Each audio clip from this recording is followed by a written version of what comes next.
अस्सलाम वालेकुम सब भाई, कैसे हैं? हरीस से ठीक ठाक है, उम्मीद करते हैं हर से होंगे जी। मैं आदिल घुमन आपका वेलकम करते हैं हम ट्रैवल विद आदिल में। चैनल को लाइक करना, सब्सक्राइब करना ना भूलें। आज वीडियो आपके लिए हम एक लेके हाज़िर हुए हैं जिसमें हम आपको बताएंगे कि हमारे उस्मान भाई हैं, ये हमारे पास रहते हैं, हमारे साथ रहते हैं, हमारे साथ काम करते हैं। और ये यहाँ पे कैसे आए थे? आज से कितने साल पहले उस्मान भाई? भाईजान मैं आज से तकरीबन 10 साल पहले मैं इंग्लैंड में आया। ठीक है, 10 साल पहले, 10 साल हो गए इनको यहाँ पे बाहर यूरोप में। और उसके बाद ये सागर है, सागर को आप जानते हैं, अजीम को आप जानते हैं, बासित है पीछे। ये सारे भाई आज निकले थे बाहर। मैंने कहा चलें आज वीडियो बनाते हैं, एक अच्छी सी बना के दोस्तों के साथ शेयर करते हैं। बनाने का मकसद ये था कि आप लोगों को अवेयर किया जाए। जैसे कि आजकल मुझे ना बंदे फ़ोन कर रहे हैं कि इटली की इमिग्रेशन खुल रही है और इमिग्रेशन कैसे अप्लाई करनी है, कैसे आना है और वहाँ पे आके काम कौन सा मिलेगा। तो उसमें ये बताने के लिए मैं वीडियो बना रहा हूँ कि जब बंदा लीगल भी आता है तो बंदे सोचते हैं पता नहीं वहाँ पे हम बाहर चले जाएंगे और बाहर जाके पता नहीं हमें कौन सा वो जज की नौकरी मिल जाएगी और वहाँ पे हम जो है बड़े सेट हो जाएंगे। भाई लेने तो सब ने अपने अपने नसीब होते हैं कि बंदा जितनी कोशिश करता है बंदा उतना ही कामयाब होता है। काम बात सारी कोशिश की है कि लेकिन ये है कि भाई अल्लाह को जब मंजूर होता है होना तो तभी होता है। तो आपको लेके चलते हैं उस्मान भाई की तरफ। उस्मान भाई अस्सलाम वालेकुम। वालेकुम अस्सलाम। अच्छा, आज उस्मान भाई हमें बताएं आपको कितनी देर होगी और आपने इंग्लैंड में भी वक्त टाइम गुजारा, आपने जर्मनी में भी टाइम गुजारा, अब आप इटली में हैं, तो आपने क्या क्या सफ़र किया? आप यहाँ तक इटली तक कैसे पहुँचे? इंग्लैंड में आपने कितनी देर गुजारी, कितना पढ़ा और क्यों इंग्लैंड छोड़ा, जर्मनी क्यों छोड़ा और अब इटली क्यों आए? मैं सबसे पहले क्या नाम है इंग्लैंड में एज आ स्टडी वीज़ा गया था और क्या नाम है वहाँ पे जाके यानी कि स्टडी वीज़े पे जाके सारा अप्लाई किया, इंग्लैंड गया। ठीक है, लेकिन सबसे बड़ी प्रॉब्लम ये है, मैं अपने सारे यंगस्टर को कहना चाहूँगा, स्पेशली जो बंदे आना चाह रहे हैं यूरोप में लीगली लीगली या इलीगली। ठीक है ना, सबसे बड़ी प्रॉब्लम ये है कि हमारे मोस्टली बंदे जो न्यू यंगस्टर्स हैं उनकी सिर्फ ये एक तमन्ना है, ख्वाहिश है कि हम यूरोप में किसी तरीके से पहुंच जाएं। और सबसे बड़ी प्रॉब्लम ये है कि हमारे लोग प्लान नहीं करके आते। ठीक है ना, सबसे बड़ी प्रॉब्लम ये है कि उनकी प्लानिंग नहीं होती। ठीक है ना, और उसके बाद हम यूरोप में आने के बाद जो है ना वो यानी कि तंग होते हैं, प्रॉब्लम्स होती हैं। ठीक है, जैसे हम भी, मैं अपनी बात करता हूँ, मैं 10 साल पहले इंग्लैंड में आया। ठीक है, हमें किसी ने अवेयर नहीं किया। ठीक है, पाकिस्तान में भी जो स्पेशली जितने भी वहाँ पे एजेंट हैं जो स्टडी वीज़ा वगैरह देते हैं वो आपको गाइड नहीं करते। ठीक है, आपको ये नहीं बताते आपको वहाँ पे मसाइल क्या होंगे। ठीक है, अपने खुद अपना क्या नाम अपने रहना है, अपनी रहाइश, अपना सारा अफोर्ड करना है, खाना पीना, अपने कॉलेज जाना है, आपके बहुत ज़्यादा एक्सपेंसिव है वहाँ पे। ठीक है ना, तो जब मैं इंग्लैंड में मूव हुआ, ठीक है, हालात इस तरह के थे कि क्या नाम है पाकिस्तान का इमेज आपके सामने ही है। ठीक है, 9/11 के बाद वैसे भी वहाँ पे इतनी प्रॉब्लम थी कि जब हम इंग्लैंड में मूव हुए, ठीक है ना, तो वहाँ पे बहुत ज़्यादा सख्ती थी। ठीक है, 20 घंटे से ज़्यादा काम लो नहीं था।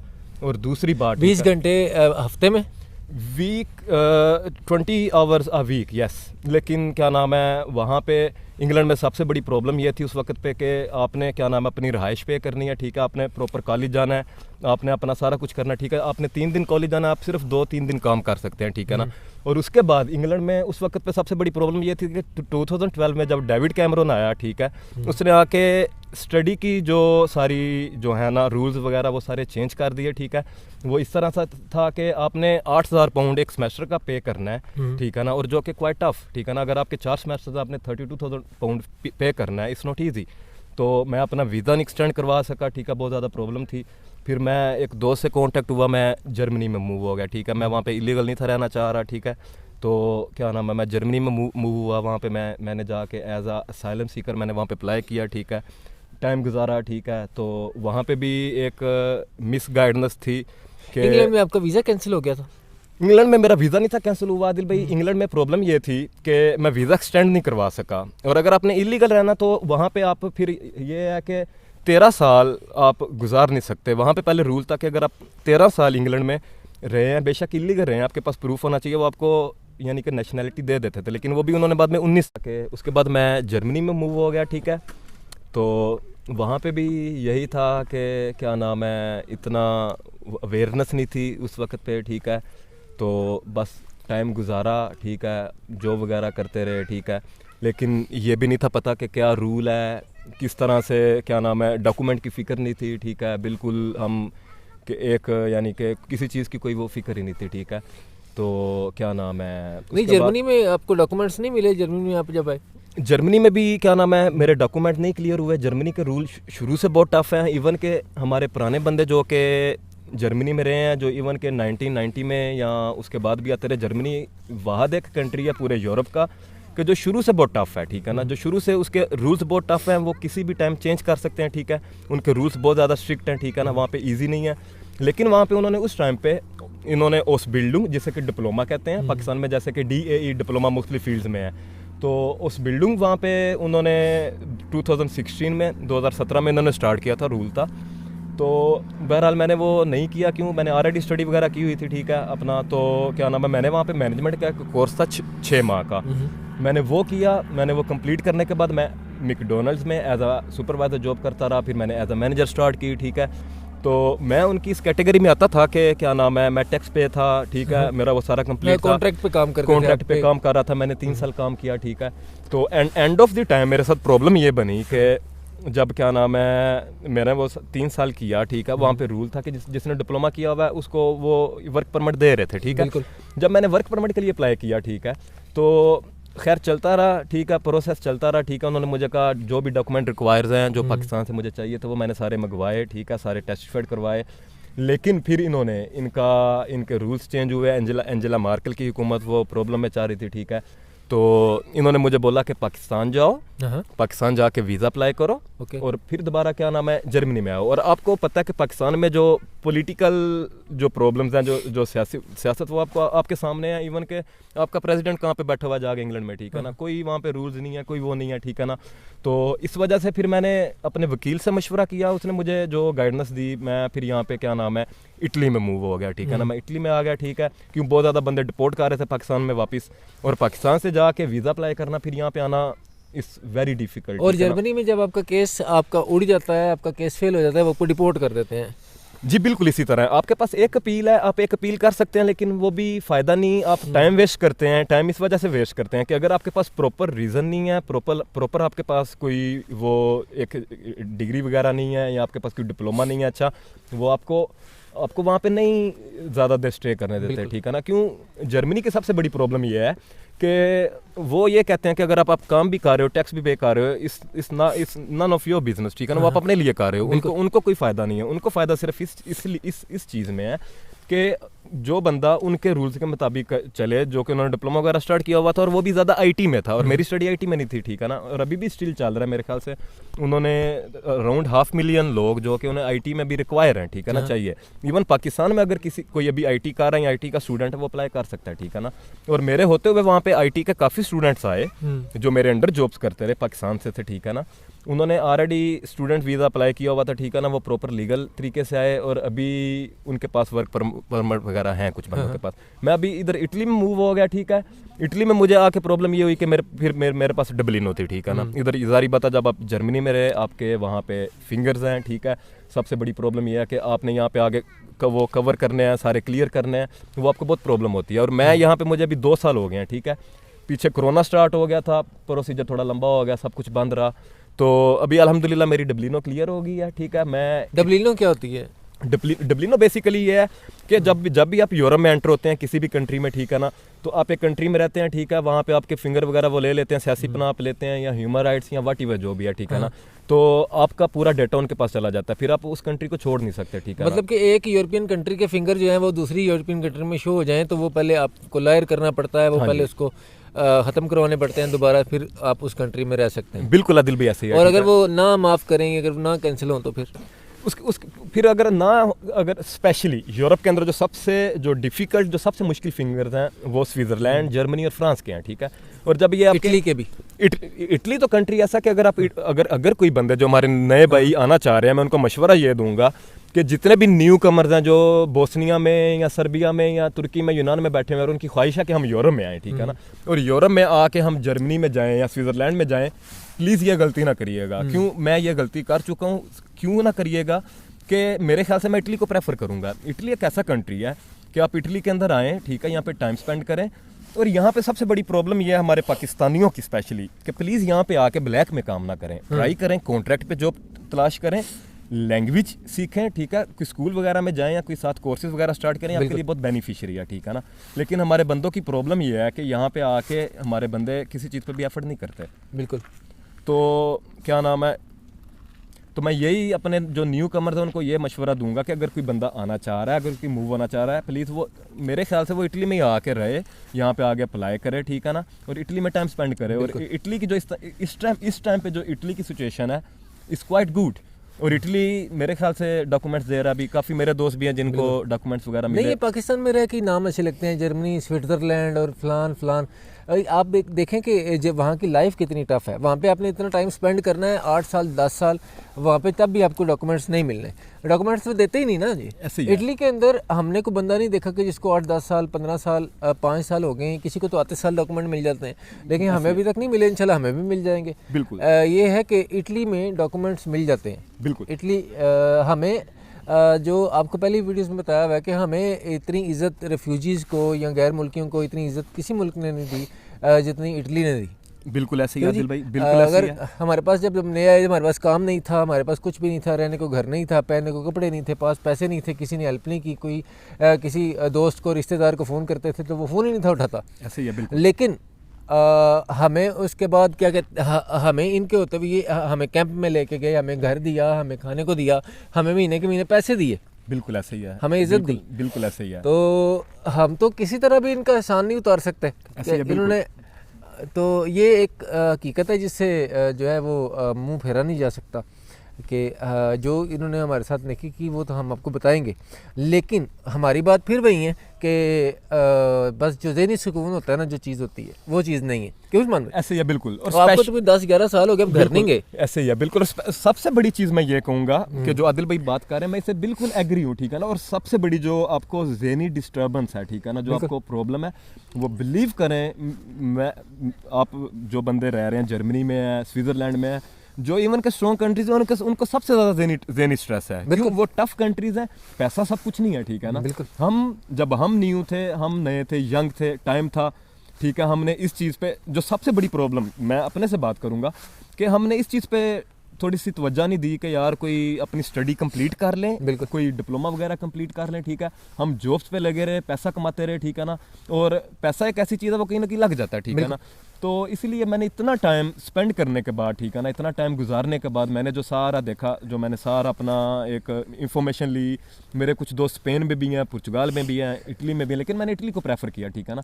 क्यों? इटली एक ऐसा कंट्री है कि यहाँ पे हर बंदे को पता है कि इमिग्रेशन वगैरह ओपन होती रहती है, पीछे भी सैनिटोरिया ओपन थी, ठीक है ना। और दूसरी बात ये है कि यहाँ पे ह्यूमन राइट्स काफ़ी स्ट्रॉन्ग है, जो आगे अप्लाई करता है ह्यूमन राइट्स काफ़ी स्ट्रॉन्ग है, और काइंड ऑफ डॉक्यूमेंट्स मिल जाते हैं, ठीक है ना। तो मैं यहाँ पे आया, ठीक है, मैंने आके वही सारा प्रोसीजर किया, वो सारा कुछ किया। अल्हम्दुलिल्लाह अभी मेरी डब्लिनो क्लियर है, मैं काम कर रहा हूँ, ठीक है ना। मेरे पास नॉर्मल सोजोर्नो है, ठीक है, और अभी बहुत उम्मीद है कि इंशाल्लाह अनकरीब सब लेकिन कुछ एक और चीज़ मैं सोचता हूँ, एक और चीज़ मैं ना, किसी वक्त बंदा कहता है कि यार नहीं, इस तरह की चीज़ बंदे से मतलब डिस्कस करते भी बुरा लगता है, अपने आप को ऐसे लगता है कि बंदा डिग्रेड कर रहा है। लेकिन कभी कभी आप जब मतलब ऐसी बातें को लोग कर देते हैं, कोई चाहने वाले कर देते हैं, जिनके साथ आप काम करते हैं वो कर देते हैं, कि बंदे का दिल करता है कि यार मैं यहाँ पे हूँ तो यहाँ पे है क्यों। ऐसे ही है, बिल्कुल। कि वो इस तरह की बात बंदे को मतलब आप कर देंगे, आपका दिल करेगा मैं अब भी सब कुछ छोड़ के ना, तो मैं यहाँ फिर मतलब मैं उसको बयान नहीं कर सकता। लेकिन ये है कि आपके बस में कुछ नहीं होता।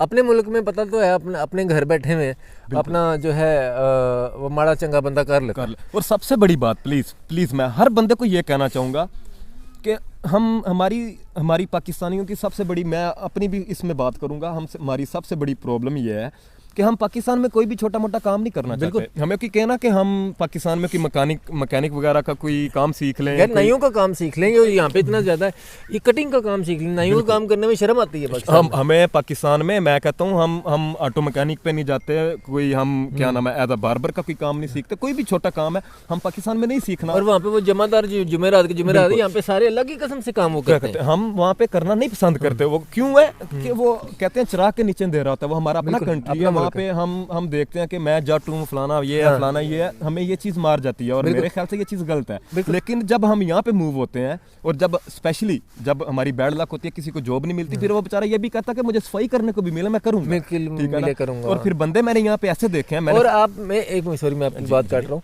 मैं आपको एक चीज़ बता देता हूँ, आज वाज़िया कर देता हूँ कि यहाँ से जो बंदे पाकिस्तान जाके चौधरी बन जाते हैं ना, मतलब सूट पहन के निकलना बाहर और फलाने को मैं उतने फलाने की करना, अल्लाह की कसम यहाँ पे जो करते हैं, मैं आपको वैसे ही बता रहा हूँ कि यहाँ पे सफाइयाँ करते हैं, यहाँ पे सारा कुछ वैसी वो जो कुछ हम करते हैं सारे वही करते हैं। ये वहाँ पे आप लोग जो जिनसे मोटिवेट होते हैं कि हम भी वहाँ पे जाएंगे तो हम भी ऐसे कर लेंगे, ये इन लोगों ने जो 4-5 साल बाद जाते हैं, इन्होंने 2-4-5 साल की इनकी कमाई होती है थोड़ी सी, जिन्होंने इकट्ठी की होती है, जो ये वहाँ पे महीना रहे, 2 महीने, 2 महीना डेढ़ में खर्च करके आते हैं। और ये 4-5 साल में बंदा कमा के 2 महीने में खर्च करके तो मतलब आए तो कोई मेरा ही ख्याल को बड़ी बात है। बिल्कुल। तो आप लोग उनको देख के आप मतलब मोटिवेट हो जाते हैं कि मैं जब आपको हम बता रहे हैं कि यहाँ पे मतलब बंदे क्या करते हैं क्या नहीं करते, 3-4 साल कमा के पैसे जाके महीना डेढ़ वहाँ पे याशी करके आ जाते हैं, और आप लोग जो है वो इनसे इंस्पायर, मैं भी इस तरह का ही था, बिल्कुल मैं भी ऐसे इंस्पायर हो गया। सबसे बड़ी प्रॉब्लम ये आदिल भाई कि मैं अपनी बात पे फिर कायम रहूँगा कि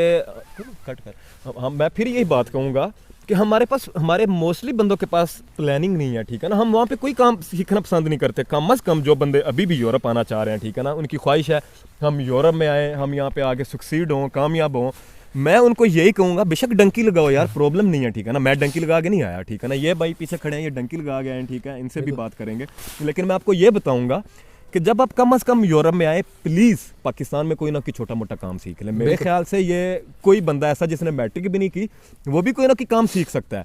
क्यों, कल को आप यहाँ पे आओगे, आप यहाँ पे जब आप इटली में या किसी भी यूरोप कंट्री में आओगे, ठीक है ना, आपको ये बड़ा बेनिफिट देगी, ठीक है ना, आपको आके ये चीज़ बहुत फ़ायदा देगी, ठीक है ना। बिल्कुल, आपके पास कोई डिप्लोमा होगा, कोई आप काम जानते होंगे, आप यहाँ पे थोड़ा सा पढ़ के वो कर सकते हैं। मेरे एक दोस्त है इब्रार पट्टी, सारे जानते हैं उनको, हमारे साथ कैंप में थे, हमने इकट्ठी वीडियोज़ भी बनाई, अभी उनकी टिकटॉक काफ़ी अच्छी चल रही है। तो वो अक्सर कहते होते हैं कि वो कहते हैं कि यार किसी इटालियन के साथ काम कर लेना, किसी अरबी के साथ काम कर लेना, किसी इंडियन के साथ काम कर लेना, पाकिस्तानी के साथ काम नहीं करना। क्यों नहीं करना? कि ये बंदे की ना मजबूरी से फ़ायदा उठाते हैं।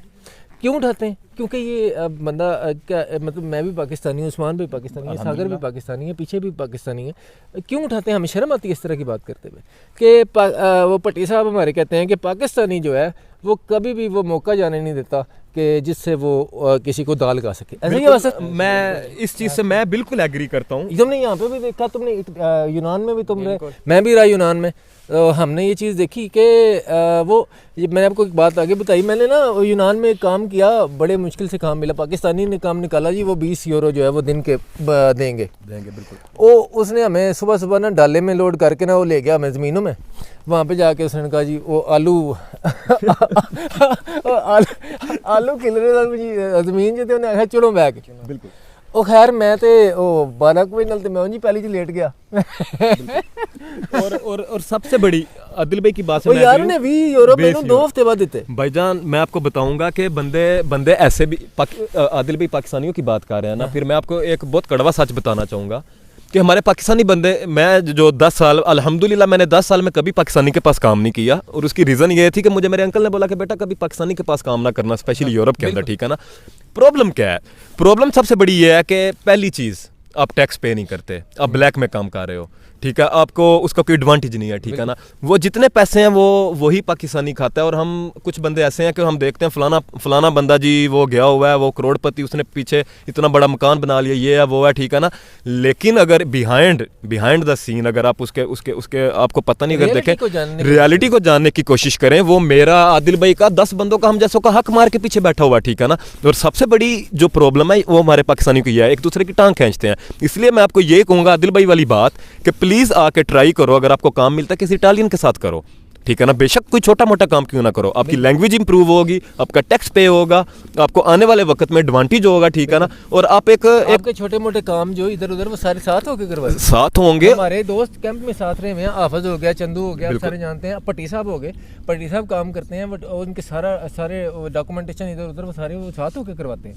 क्यों? और मतलब बस ये कुछ कड़वी की कथा है जिसको मैं बस पट्टी भी मुझे कह रहा था कि यार इस पे बात करो, तो ये पट्टी साहब आपके लिए वीडियो है। तो बस ये चीज़ें हैं, ऐसी ही हैं। क्या कहा जा सकता है? बिल्कुल, मैं इस चीज़ से बिल्कुल एग्री हूँ, ठीक है।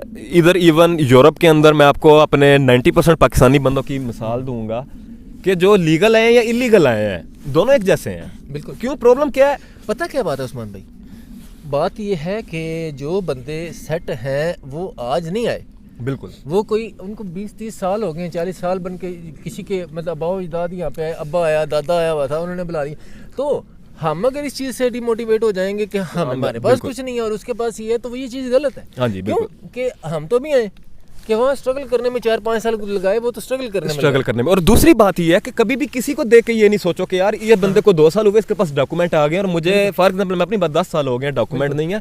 कभी भी यार ऐसा ना सोचो, ठीक है ना। आपने करना वो ही है, आपको मिलना वो ही है जो आपने एफर्ट करनी है, ठीक है ना। आपको उससे ज़्यादा नहीं मिलना, ठीक है ना। इसलिए कभी भी किसी को देख के अपने पाँव पे कलाड़ी ना मारें, ठीक है ना। और प्लीज़ अपनी एफर्ट करें, अपनी ट्राई करें, अपनी कोशिश करें, ठीक है ना। आप इंशाल्लाह कामयाब होंगे, ठीक है ना। हमारा मकसद ये है कि आपकी जो है आपको अवेयर करना सच्चाई से, कोई आपको बताना कि सच क्या है और हकीकत क्या है। बिल्कुल। ठीक है उस्मान भाई, आपके टाइम का बहुत शुक्रिया सर। आप इजाज़त लेते हैं।